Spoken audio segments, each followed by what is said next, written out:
And developing this noon, an Associated Press investigation revealing the Obama administration secretly financed a social network in Cuba. And it was all in an effort to undermine the country's communist government and stir up political unrest. Local 10 News reporter Glenna Milberg is live in Miami with more on this. Constance, really a fascinating story and a deep dive by the Associated Press, which reveals if that information is all accurate. This was an elaborate scheme that's something out of 21st century Gen X spy games. It was a Twitter-like network that was set up, financed, according to the Associated Press, by the U.S. government with a couple of different purposes over the last 4 years.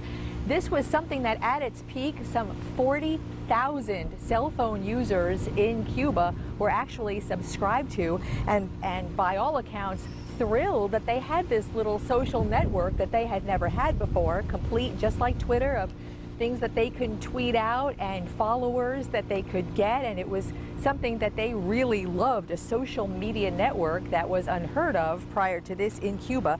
And so the Associated Press outlines how through CubaCell, which is the Castro government, the Cuban government's cell phone distributor, this USAID, USAID, which is ordinarily a government humanitarian organization that set this up, covertly through CubaCell to allow this social media to flourish, hiding its origins through this network of offshore companies, etc., and utilizing a lot of young people who were in the high-tech industries or had high-tech knowledge.